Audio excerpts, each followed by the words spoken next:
Quadruple murder suspect Bryan Kohberger, wearing a tie and a blazer, entering an Idaho courtroom Friday for the first time since June.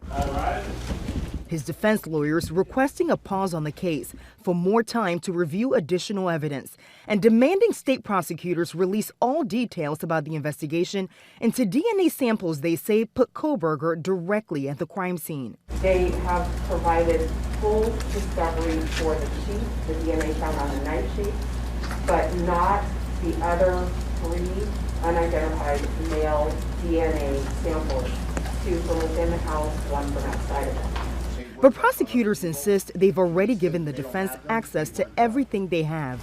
We can't produce something that doesn't exist.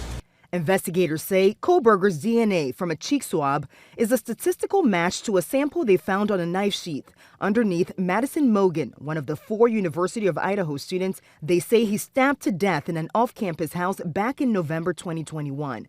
But the defense trying to cast doubt, pushing the state to disclose the materials they used during the genetic genealogy investigation, accusing them of not turning over lab results related to 3 unidentified male DNA samples found at the scene. At this point, all I'm hearing is speculation. With just 6 weeks left before the trial, the defense hoped the experts would compel the judge to side with their request for more discovery.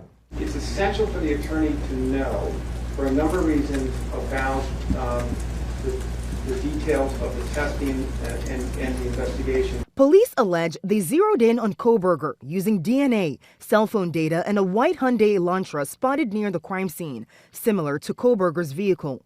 Earlier this month, Kohberger's attorneys were compelled to give an alibi to explain their client's whereabouts during the murders, saying in part, quote, Mr. Kohberger has had a long habit of going for drives alone.